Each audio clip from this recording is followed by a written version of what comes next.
do verso 14 ao verso 17. A palavra de Deus diz: pois todos os que são guiados pelo Espírito de Deus são filhos de Deus, porque não recebestes o espírito de escravidão, para viverdes outra vez atemorizados, mas recebestes o espírito de adoção, baseado no qual clamamos: Abba, Pai. O próprio Espírito testifica com o nosso espírito que somos filhos de Deus. Ora, se somos filhos, somos também herdeiros, herdeiros de Deus e co-herdeiros com Cristo. Se com Ele sofremos, também com Ele seremos glorificados. Amém. Obrigado, Senhor, pela palavra que lemos, por aquilo que o Espírito Santo falou e continuará a falar aos nossos corações. Muitas vezes não é aquilo que queremos, mas é aquilo que precisamos ouvir. Fala conosco essa manhã, Senhor. Supre as nossas necessidades espirituais. Que a Tua palavra seja o verdadeiro alimento de cada um aqui, para que saiamos daqui fortalecidos pelo Senhor, Pai. Prontos para viver nesse mundo de acordo com a Tua vontade, ó Deus. Que a Tua palavra seja este preparo para a nossa vida. E que não apenas possamos ouvi-la, mas sim e principalmente praticá-la. Viver como diz a Tua palavra, Pai. É o que eu te peço para mim e também para os meus irmãos. E eu coloco a minha vida em Tuas mãos, pedindo a Tua unção, sem a qual eu não posso pregar a Tua palavra. Que a Tua unção esteja sobre mim, para que a pregação seja eficaz, para que ela chegue aos nossos corações e quebre todas as barreiras de entendimento. Eu oro por isso junto com os irmãos, em nome de Jesus. Amém. Graças a Deus. Podem sentar, irmãos. Amados, o capítulo 8 da carta de Paulo aos Romanos é um capítulo muito precioso. Você que me conhece sabe que está nesse capítulo o versículo preferido da Bíblia, né? Romanos 8, 28. Mas não só Romanos 8, 28. Todo o capítulo é muito precioso, como toda a Bíblia Sagrada, como todas as Escrituras, não é? Mas o capítulo 8 de Romanos, ele tem um conteúdo muito especial, em que Paulo foi usado por Deus para trazer verdades e doutrinas fundamentais para basear a nossa fé em Deus, não é?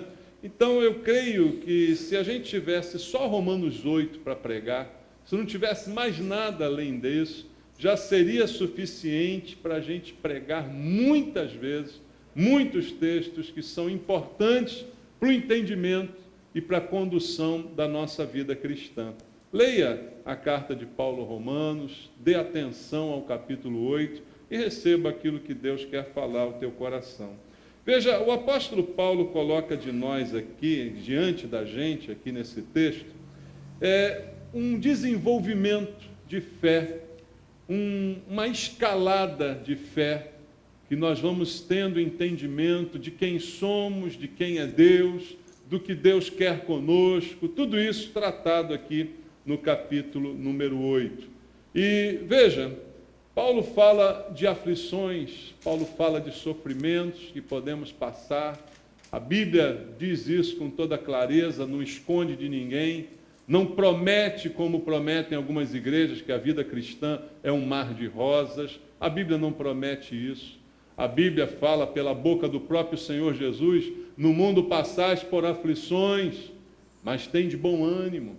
Veja, ele disse que aflições fazem parte da vida, mas espera de nós uma reação, um ânimo novo diante delas. Então, a Bíblia mostra com clareza que nós podemos enfrentar dificuldades, são aflições que estão aí envolvidas no nosso dia a dia. Mas Paulo vai lembrar nesse texto que há uma característica em nós, irmãos, que nos difere de todos os outros habitantes do planeta. Nós somos filhos de Deus. Esse assunto que Paulo está aqui abordando nos poucos versículos que eu li aqui com você. Somos filhos de Deus. E isto não é para todos, irmãos. A Bíblia vai mostrar para a gente, ao longo dessa mensagem, que não é qualquer um que pode dizer que é filho de Deus. E ele vai falar que desta filiação, algumas coisas decorrem. Se eu sou filho de Deus, ele diz, sou também herdeiro de Deus. Tenho herança da parte de Deus. E ele chega a dizer mais adiante que eu sou co-herdeiro com Cristo, o unigênito de Deus. Sou herdeiro das mesmas coisas. Co-herdeiro é o termo usado aqui pelo apóstolo Paulo. Veja que coisa maravilhosa a Bíblia está dizendo a nosso respeito. Alguém poderia pegar esse texto e fazer uma pregação triunfalista, né? Levar a gente às alturas, dizendo, olha que maravilha, você é herdeiro, você é filho, você tem direito a isso, tem direito àquilo. Mas, veja, quando Paulo fecha o texto, ele não fala tanto triunfalista desse jeito, né? O que ele está dizendo é que este fato de sermos herdeiros também implica em passarmos por tribulações. Cristo passou por tribulações, disse que nós passaríamos e nós também vamos passar. Mas mesmo assim também da maneira que ele foi glorificado, nós também o seremos. É o que Paulo está dizendo aqui. Então eu queria entender junto com você essa manhã o que é ser herdeiro de Deus. O que está incluído nesse pacote? O que está incluído nesta herança? Primeiramente, só tem herança quem está na linha de sucessão, né, irmãos? Quem é filho. Não existe herança para quem não é da família, não é? A não ser que seja especificado. Mas a herança natural, ela é para os filhos. Por isso nós podemos ser herdeiros. Paulo começa dizendo aqui, no versículo 17, ora, se somos filhos, somos também herdeiros. Conclusão, herdeiros de Deus e co-herdeiros com Cristo. Se com ele sofremos, também com ele seremos glorificados. Eu e você, os que cremos em Deus, em Jesus, somos filhos de Deus. Por quê? A Bíblia responde para nós, um texto que você conhece, já citei bastante, João capítulo 1, versículo 12. Há um pensamento corrente entre as pessoas que todos são filhos de Deus. Você já ouviu essa expressão? Afinal, todos somos filhos de Deus. A gente tem direito, né? Todo mundo tem direito, porque todo mundo é filho de Deus. Já ouviu isso? Balela. Não é verdade. Todo mundo é criatura de Deus. Todos fomos criados por Deus. Mas João capítulo 1, verso 12, deixa bem claro a condição de filhos. Diz assim, mas a todos quantos o receberam, deu-lhes o poder de serem feitos filhos de Deus, a saber, aos que creem no seu nome. A Bíblia, então, condiciona o fato de alguém ser transformado, ser feito. Se preciso ser feito, eu não nasci assim, concorda? Ser feito filho é condicionado a pessoa receber Jesus e crer no seu nome. Então, a todos quantos o receberam e creram nele, foi-lhes dado o poder de serem transformados, serem feitos filhos de Deus. Veja, eu e você só somos filhos de Deus porque recebemos Jesus, porque cremos nele. Há muita gente que até acredita em Jesus, mas não o recebe como Senhor, como Salvador de suas vidas. Para estes não há filiação. A filiação, a Bíblia deixa clara que é para estes que o recebem, creem nele e o recebem como Senhor de suas vidas. Voltando ao texto em Romanos capítulo 8 que a gente leu, o versículo 14 é onde começamos a ler, diz, pois todos os que são guiados pelo Espírito de Deus são filhos de Deus. Por que quem crê é guiado pelo Espírito de Deus? Por que quem o recebe como Senhor é guiado pelo Espírito de Deus? Porque a nossa conversão, ela acontece por influência do Espírito Santo. Ninguém se converte por influência de si mesmo, por raciocínio lógico. Ninguém se converte por pensamento. A nossa conversão é obra do Espírito Santo. A Bíblia diz que é o Espírito Santo quem revela ao homem a respeito do pecado, da justiça e do juízo. É o Espírito Santo que vai nos convencer da verdade.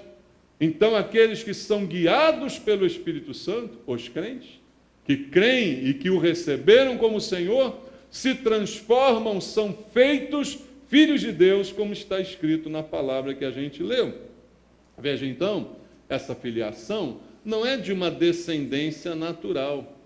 Veja, não é uma filiação carnal, ela é uma filiação espiritual. Leia comigo Romanos capítulo 9. Um pouquinho depois, Romanos capítulo 9, versículo 7. Diz assim, o apóstolo Paulo: nem por serem descendentes de Abraão são todos seus filhos, mas em Isaque será chamada a tua descendência. Está escrito no versículo 7. E no versículo 13, diz assim, como está escrito, amei Jacó, porém me aborreci de Esaú. Veja, todos filhos de Abraão, mas o fato de ser filho de Abraão não garante a filiação que é espiritual.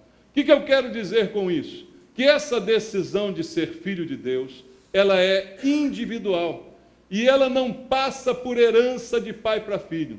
Não existe filho de crente, crentinho é. Não existe. Neto de crente, não existe isso. Cada um tem que ter a sua decisão. Cada um deve recebê-lo e cada um deve crer nele, influenciado pelo mesmo Espírito Santo que tocou no nosso coração. Não basta ser filho de Abraão, não basta ser filho de um crente, não basta ser filho de uma pessoa fiel, isso não garante que você assim também o será. Porque a decisão, ela é de cada um de nós. Então, não tem filiação natural, a filiação é espiritual. Cada um que compõe o grupo chamado Filhos de Deus tem que ter uma experiência pessoal com Deus, de convencimento, de atuação do Espírito Santo, que nos leva a crer e recebê-lo como Senhor. Então, não estamos falando de uma herança natural. Não estamos falando de uma propagação de família, de nascimento natural, mas sim de um nascimento espiritual.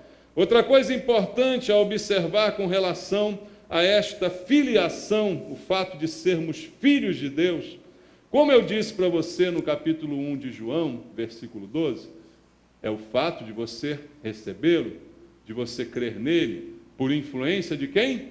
Do Espírito Santo. Foi isso que te fez filho. Ninguém se tornará filho por merecimento. É outra coisa importante que nós temos que entender. Não é por merecimento que nós vamos conquistar o favor de Deus para nos tornarmos seus filhos. Eu quero ser recebido por Deus como filho, então eu vou me esforçar para isso, para merecer esse posto, esta condição. A Bíblia diz que não, irmãos. Vamos ler o texto em Gálatas, capítulo 4, versículo número 28, até o versículo 31. Gálatas, capítulo 4, está escrito assim: vós, porém, irmãos, sois filhos da promessa, como Isaque. Como, porém, outrora, o que nascera segundo a carne perseguia ao que nasceu segundo o Espírito, assim também agora. Contudo, que diz a Escritura? Lança fora a escrava e seu filho, porque de modo algum o filho da escrava será herdeiro com o filho da livre. E assim, irmãos, somos filhos, não da escrava, e sim da livre. Se referindo à filiação de Abraão. 2 filhos, um herdeiro, o outro não é. Não é por algum merecimento, não é por alguma obra humana, mas é por um critério espiritual. Esse é o critério usado por Deus. Quando voltamos ao texto em Romanos, o texto que estávamos lendo no capítulo 8, encontramos o versículo 15, dizendo assim: porque não recebestes o espírito de escravidão, para viverdes outra vez atemorizados, mas recebestes o Espírito de adoção, baseados no qual clamamos Abba Pai. Ele diz, há duas características importantes. Você é filho, e ao ser filho recebeu um espírito de adoção, e não de escravidão. Aqueles que se tornam filhos se tornam também livres, pois por Deus são libertos. E ele diz mais, você foi adotado por Deus. Você não merecia ser filho de Deus. Você não tem direito a ser filho de Deus. Você, por mais que faça alguma coisa para conquistar o favor de Deus, não consegue agradá-lo.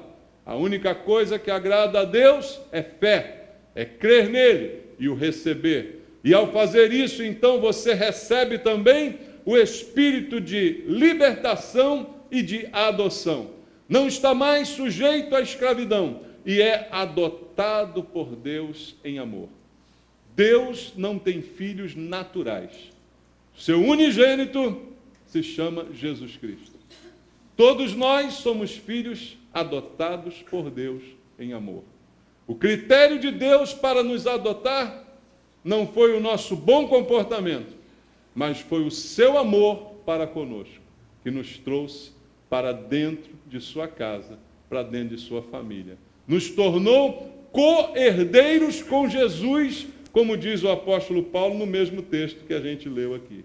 Então ninguém vai conseguir o favor de Deus por sacrifícios. Ninguém vai conseguir o favor de Deus por merecimentos. Isso é claro. A Bíblia diz, a salvação é pela fé, não é por obras, para que ninguém se glorie, para que ninguém ache que faz melhor do que o outro e por isso merece como prêmio a salvação. O critério de Deus é a única coisa que lhe agrada, a fé. A fé é que te salva. O fato de você crer nele e o receber como Senhor é que te torna filho de Deus. E isso é explícito nas Escrituras. Não é por uma obra que eu realize que eu me torno merecedor dessa posição. Eu sou adotado por Deus. Então, nada de nenhum de nós se orgulhar de qualquer coisa, porque não merecemos, mas assim mesmo fomos acolhidos por Deus. É o que o Senhor está nos ensinando pela sua palavra. Outra coisa importante relativa a isso, leia comigo Romanos capítulo 4. Romanos capítulo 4, versículo 9. Ninguém se torna filho de Deus por causa de algum tipo de cerimônia. Isso também não funciona. Romanos capítulo 4, verso 9, depois o verso 12, dizem assim: vem, pois, esta bem-aventurança exclusivamente sobre os circuncisos ou também sobre os incircuncisos? Visto que dizemos, a fé foi imputada a Abraão para a justiça. Versículo número 12 agora. E pai da circuncisão, isto é, daqueles que não são apenas circuncisos, mas também andam nas pisadas da fé que teve Abraão, nosso pai, antes de ser circuncidado. Veja, Paulo está dizendo em outras palavras, que eu quero esclarecer para você, que Abraão foi justificado por Deus antes de ser circuncidado. Ele se tornou nosso pai na fé antes da lei, antes da circuncisão, antes de qualquer ritual. Ele apenas, a Bíblia diz, ele creu em Deus, e isto lhe foi imputado por justiça. Ele foi justificado não porque fez alguma coisa, não por um bom comportamento, mas porque ele creu em Deus. Antes de lei, antes de circuncisão. Então o que Paulo está dizendo para nós é que ninguém se tornará filho de Deus através de uma cerimônia, através de uma circuncisão, através de um batismo nas águas. Inclusive o nosso batismo é um símbolo também de circuncisão. Assim como o judeu pratica a circuncisão nos seus filhos, nós depois vamos nos batizar. A Bíblia fala que a circuncisão não é mais agora na carne, mas sim no coração do cristão. O cristão também é circuncidado, mas não mais na sua carne, mas no seu coração, porque a circuncisão é um símbolo da aliança do homem com Deus, assim como o batismo é um símbolo da nossa aliança com Deus. Mas um batismo não faz de você um filho de Deus.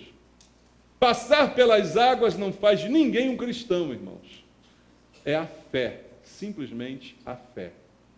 Entenda isso. É importante batizar? Sim, é importante. Jesus disse: quem crer primeiro e for batizado, será salvo. Quem, porém, não crer, será condenado. A ênfase está no crer, porque é o crer que me torna filho, é o crer que me salva. O batismo é a confirmação daquilo que eu criei. Eu criei, eu quero confessar ao mundo que eu criei. Eu criei, eu quero tornar pública a minha aliança com Deus. Mas apenas se batizar não transforma você num cristão, não transforma você num filho de Deus. Ninguém será filho de Deus porque tomou um banho de alguma coisa. Pode ser de arruda, de abor, do que você quiser. Ninguém será filho porque tomou um banho, irmãos. A filiação é pela fé em Deus, não por nenhum tipo de cerimônia, de batismo, de circuncisão, de nada disso. Então, o que a Bíblia fala é que os filhos de Deus, assim são gerados, pela fé. E veja mais, nascidos de novo, regenerados por seu Espírito, então agora filhos, e portanto herdeiros. Volta lá em Romanos, capítulo 8, versículo 16, que nós lemos aqui. O próprio Espírito, com letra maiúscula, testifica com o nosso Espírito que somos filhos de Deus. Quem confirma isso para mim é o próprio Espírito Santo agindo no meu espírito. Não adianta eu dizer para você, você é filho de Deus. Não adianta eu exaltar você, dizendo você é filho. Só quem vai convencer isso é o próprio Espírito. O mesmo Espírito Santo que me convence do pecado, da justiça e do juízo, que me faz crer em Deus e me torna filho, é também aquele que testifica com o meu espírito que eu sou filho de Deus. Enquanto o diabo quer trazer dúvidas sobre isso. Sabia que o diabo quer trazer dúvidas sobre isso? O diabo sempre quer trazer dúvidas sobre você, se você é ou não crente de verdade, é ou não filho. Ele não fez isso com Jesus? Lembra da tentação no deserto? O diabo virava-se para Jesus e dizia o quê? Se és filho de Deus, faça isso, isso, isso. As tentações se resumiram a isso, não foi? Antes de tentar, o que ele dizia? Se és filho, ele questionava a filiação. Porque o que mais incomoda o diabo é saber que você e eu somos filhos de Deus, irmãos. Porque se somos filhos de Deus, não podemos mais ser filhos do diabo. Se pertencemos a Deus, não podemos mais pertencer ao diabo. Deus não entrega a sua propriedade para o diabo, irmãos. Por isso a Bíblia diz que aquilo que é consagrado a Deus, o maligno não pode tocar. O que mais perturba o diabo é saber que alguém se tornou filho. Então o que ele quer fazer contigo e comigo é confundir a nossa mente a ponto de botar dúvidas nessa filiação. Porque ele começa a confrontar você. Mas se você é filho de Deus, por que isso assim acontece contigo? Se você é filho de Deus, por que você ainda diz umas bobagens de vez em quando? Se você é filho de Deus, por quê? Não é assim? Igual a música do Lázaro. Se tu és crente, então por que tu passa fome? Porque nem só de pão viverá o homem. Essa é mais moderna, né? Não é assim, irmãos? O diabo não vem questionar, não vem colocar uma dúvida, porque o diabo trabalha com dúvida, enquanto Deus trabalha com fé. Fé é o contrário da dúvida, entende? Fé é certeza. Mas o diabo, ele bota dúvida. Ele não nega completamente, mas ele faz você duvidar. A estratégia não é negar, mas é trazer a dúvida. Será que é? Será isso mesmo? Será que é verdade? Será que eu sou filho de Deus? Quem testifica com você que você é filho de Deus é o Espírito Santo no seu espírito. Está escrito em Romanos 8, versículo 16, que nós lemos aqui. Se eu e você entendermos então que somos filhos porque cremos, não porque fomos batizados, não porque fizemos obras, não porque fizemos caridades, não porque trabalhamos, porque isso, porque aquilo, porque nos foi atribuída esta filiação sem nenhum merecimento, fomos adotados, enxertados na família de Deus. Se entendermos isso, queridos, nossa vida muda completamente. Foi como eu falei aqui na quarta-feira, está faltando entendimento à igreja do que é de verdade o cristianismo. Mas não é que falte o entendimento, é que tem sido pregado um outro cristianismo. E por isso muitos estão confusos. Creia na verdade da palavra de Deus, irmãos. Você, ao se tornar filho, a Bíblia diz, se tornou herdeiro. Porque o filho é quem herda.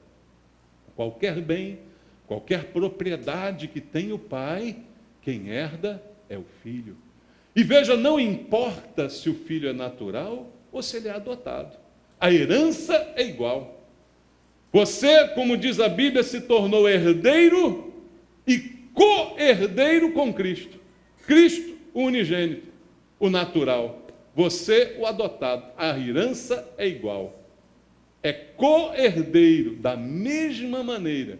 Não há nenhuma diferença nisso, queridos. Mas no que consiste essa herança? É outro ponto em que a igreja falha por ensinos errados.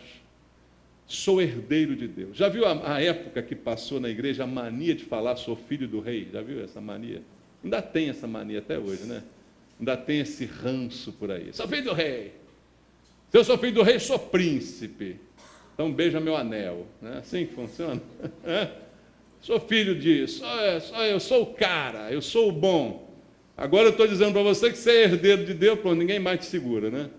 Pronto, vai sair daqui voando. Mas o que consiste essa herança, irmãos? Qual a verdadeira herança que Deus tem para nós? Talvez você diga, a Bíblia diz que Deus é o dono de todo o ouro e de toda a prata. Oba, fiquei rico. Não é isso? Filho de Deus, Deus é o dono de tudo, eu sou herdeiro, pronto. É só esperar Deus morrer que vai tudo para você. Não é? Torce para ele morrer. Né?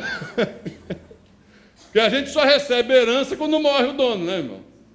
Então, você está querendo ser rico com a riqueza de Deus, manda ele morrer. Mata ele, então, de repente. Né? Tem gente que mata o outro para ficar com a herança. Então, talvez seja esse o problema. Mas o que é essa herança? Qual a abrangência dessa herança? Será que a gente, por usar o termo herança, só pode pensar no que é material? Infelizmente, a igreja, de uma forma geral, está assim. Pessoas materialistas, vindo atrás de Deus, não pelo que Ele é, mas pelo que sai da sua mão. Não é, irmãos? Infelizmente, tem sido essa a verdade. Mas será que é isso que Deus quer ensinar para a gente? Qual a herança de Deus? No que ela abrange? O que ela consiste para nós, não é? Veja um amor que alcançou você.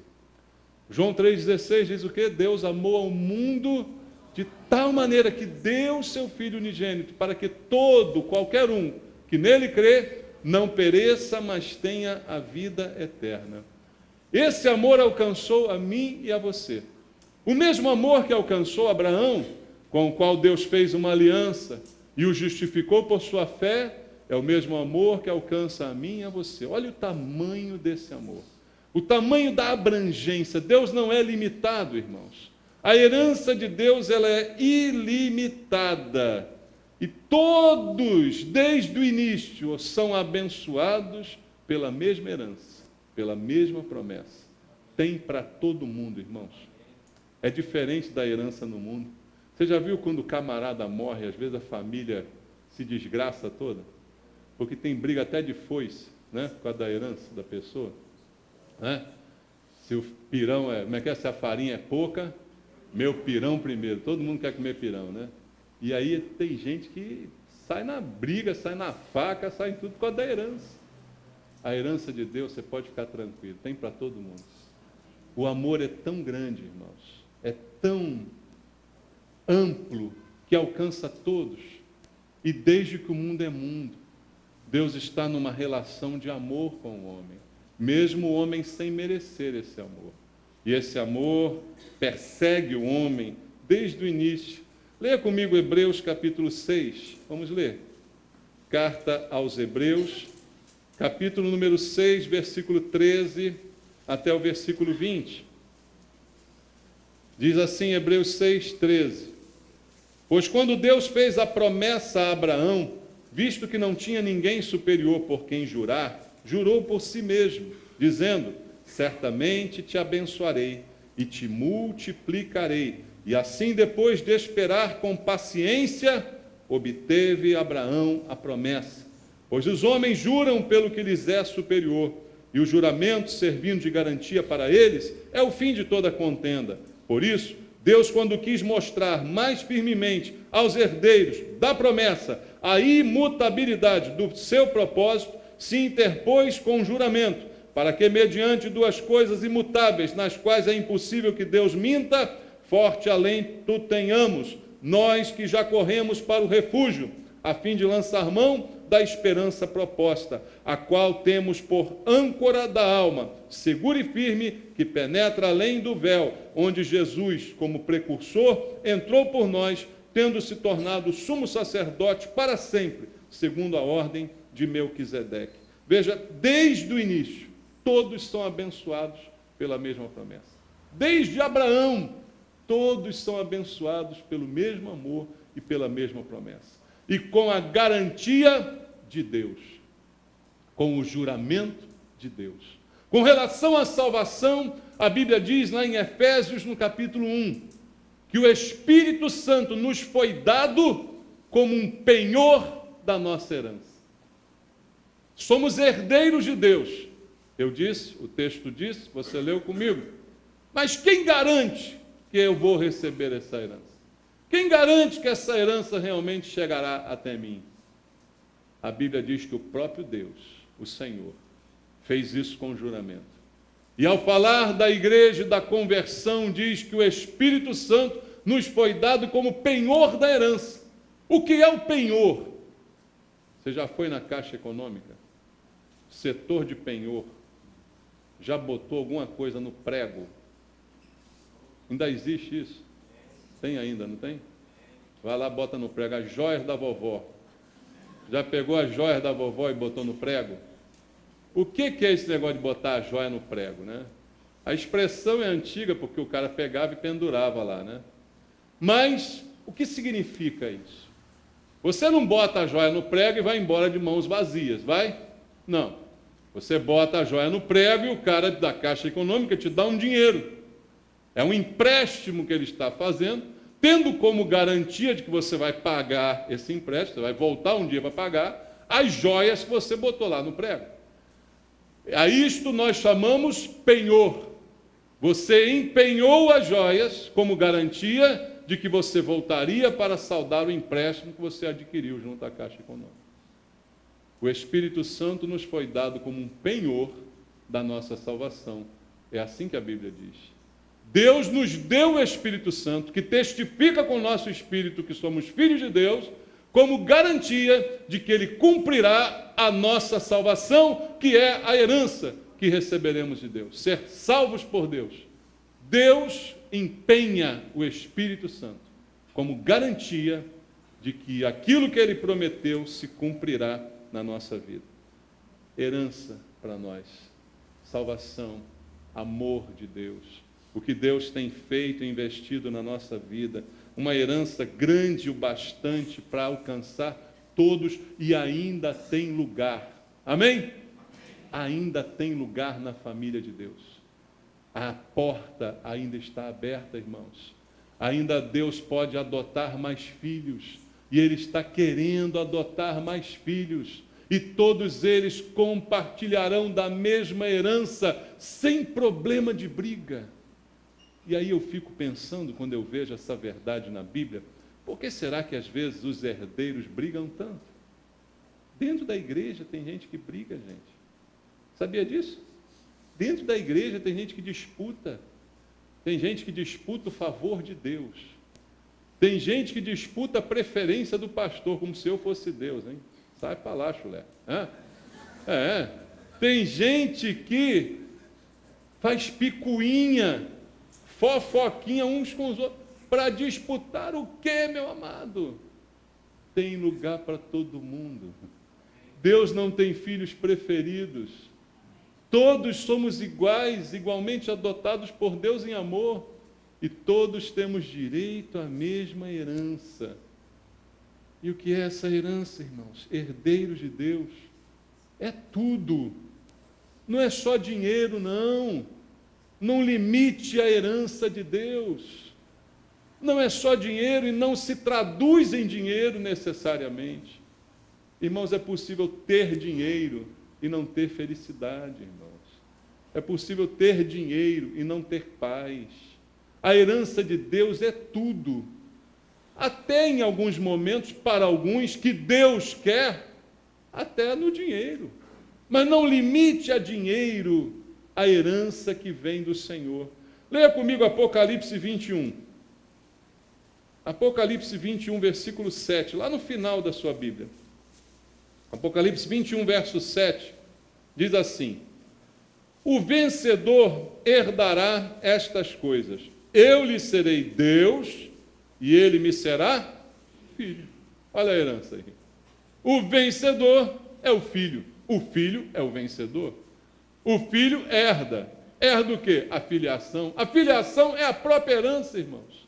É a própria garantia. É um bem mais precioso. Qual o bem mais precioso que você tem? A não ser o fato de ser filho de Deus, de ter um pai, de ter alguém. 1 Coríntios 3, 21, vamos ler. 1 aos Coríntios, capítulo 3, versículo número 21, diz: portanto, ninguém se glorie nos homens, porque tudo é vosso. Paulo está dizendo à igreja, tudo é de vocês. Por quê? A herança é tudo. Deus tem o quê, irmãos? Deus tem tudo. Se eu sou herdeiro de Deus, sou herdeiro de quê? Sou herdeiro de tudo. Tudo é vosso, diz Paulo, falando à igreja. Por que brigar por alguma coisa, se tudo é seu? Por que disputar, se tudo é seu? Entenda, em outra dimensão, o que é essa herança. Hebreus capítulo 1, versículo 14. Entenda a herança, irmãos. Hebreus capítulo 1, verso número 14. A palavra do Senhor diz: não são todos eles espíritos ministradores, enviados para serviço, a favor dos que hão de herdar a salvação? O autor de Hebreus está falando dos anjos, são eles espíritos ministradores, enviados para serviço a favor dos que vão herdar a salvação. Quem vai herdar a salvação? Eu. Fala, eu. O Filho de Deus. Vai herdar a salvação. É a herança maior que você tem. Os anjos, Deus diz, estão aí para servir aqueles que vão herdar a salvação. São servos como nós, mas são enviados da parte de Deus para ministrar e para servir a nós, os que vamos herdar a salvação, herdeiros da salvação. Tito, capítulo 3, um pouquinho antes aí de Hebreus. Tito, capítulo 3, versículo 7. Está escrito: a fim de que, justificados por graça, nos tornemos seus herdeiros, segundo a esperança da vida eterna. Herdeiros da vida eterna. Por merecimento? Não, por graça, como diz a palavra de Deus, justificados.